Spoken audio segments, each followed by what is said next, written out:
Start. देश में महामारी की तस्वीर जिस कदर बिगड़ती जा रही है, उससे साफ है कि इसमें जितनी भूमिका संक्रमण के फैलाव की है, उससे ज़्यादा यह स्थिति इससे निपटने में प्रबंधन के स्तर पर मौजूद कमियों की वजह से आई है। विराम। एक और जांच का दायरा ज्यों-ज्यों फैल रहा है, वैसे वैसे यह उभर कर सामने आ रहा है कि विषाणु के पांव किस हद तक फैल रहे हैं। तो दूसरी ओर अस्पतालों में बुनियादी संसाधनों तक के अभाव से लेकर अव्यवस्था की वजह से काफ़ी लोगों की मौत हो रही है। ऐसे में कोरोना की रोकथाम के लिए ऑक्सीजन और दवाइयों के समानांतर सबसे कारगर उपाय टीकाकरण को माना जा रहा है। हालांकि अलग अलग आयु वर्ग के लोगों को टीका लगाए जाने की शुरुआत हो चुकी है और उसके बाद से अब तक 14 करोड़ से ज़्यादा लोगों का टीकाकरण किया जा चुका है। संसाधनों के अभाव के बीच यह एक संतोषजनक उपलब्धि है, लेकिन यह भी सच है कि आबादी के अनुपात में अभी सबको टीका उपलब्ध करा पाना इतना आसान काम नहीं है। विराम। पैरा। महामारी की गंभीरता के मद्देनज़र पिछले दिनों यह घोषणा तो कर दी गई कि अब 1 मई से 18 से 45 साल उम्र तक के लोग टीका लगवा सकेंगे, लेकिन इससे पहले यह सुनिश्चित करने की ज़रूरत शायद नहीं समझी गई कि आबादी के इतने बड़े हिस्से के लिए टीकों की उपलब्धता कितनी है। अब हालत यह है कि महाराष्ट्र, दिल्ली, राजस्थान, छत्तीसगढ़, असम आदि राज्यों में निर्धारित तारीख से इस आयु वर्ग के लोगों के लिए टीकाकरण की शुरुआत कर पाना संभव नहीं है। विराम। कई अन्य राज्यों में भी टीकों की पर्याप्त खुराक उपलब्ध नहीं होने की वजह से यह कार्यक्रम अधर में लटकता दिख रहा है। दरअसल आबादी के इतने बड़े हिस्से को अचानक ही आसानी से टीका लगाना एक व्यापक और जटिल काम है। पहले 60 और फिर 45 वर्ष से ऊपर के लोगों को टीका लगाने का कार्यक्रम अभी चल ही रहा था और उसमें भी अभी बहुत सारे ज़रूरतमंद टीके का इंतज़ार कर रहे थे। इस बीच 18 से 45 साल के आयु वर्ग के लिए टीकाकरण की घोषणा हो गई। पैरा। यह ध्यान रखने की ज़रूरत है कि अन्य आयु वर्गों की अपेक्षा 18 से 45 साल के आयु वर्ग की आबादी काफ़ी बड़ी है और सबको टीका मुहैया करा पाना इसकी उपलब्धता पर ही निर्भर है। यों देश भर में और अलग अलग राज्यों की ज़रूरत के मुताबिक टीका तैयार करने के लिए विभिन्न कंपनियों को कहा गया है, मगर यह काम इतना बारीक और जटिल है कि इसे हड़बड़ी में मांग आधारित कार्यक्रम के फार्मूले के तहत पूरा नहीं किया जा सकता है। टीकों का सुरक्षित होना सबसे बड़ी शर्त है। देश या विदेश में स्थित जिन कंपनियों को इजाज़त मिली है, उनसे टीका प्राप्त होने में वक्त लगना स्वाभाविक है। मौजूदा स्थिति को देखते हुए यही लगता है कि जब तक सबके लिए इसकी उपलब्धता सुनिश्चित नहीं हो जाती है, तब तक इस कार्यक्रम की सफलता आसान नहीं होगी। विराम। फिर यह भी देखना होगा कि सरकारी तंत्र के नियंत्रण में यह काम पूरा कर पाना कितना संभव होगा, या फिर इसमें निजी क्षेत्र को कुछ और छूट दी जाएगी।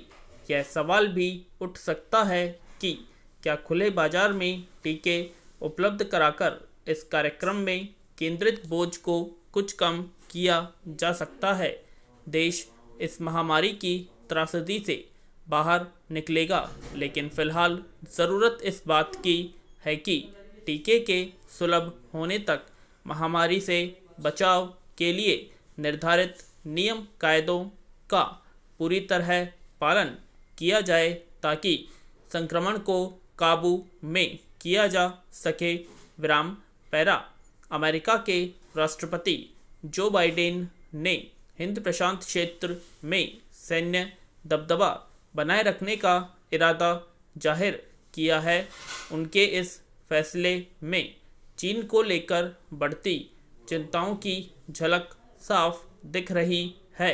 अगर अमेरिका अपने से काफ़ी दूर समुद्री भूभाग पर सैन्य मजबूती के साथ बने रहने की ठाने हुए हैं, तो इसके पीछे उसकी दूरगामी नीतियां भी है। वह दूर की सोचकर चल रहा होगा, वरना कोई देश क्यों दूसरे महाद्वीपों में अपना सैन्य जमावड़ा बढ़ाएगा। जैसा कि बाइडेन ने अमेरिकी कांग्रेस को बताया है कि वे चीन के राष्ट्रपति शी जिनपिंग को अपने इरादों के बारे में बता चुके हैं। हिंद प्रशांत क्षेत्र में स्थित मजबूत बनाने के पीछे मकसद किसी संघर्ष का नहीं, बल्कि शक्ति संतुलन बनाए रखना है।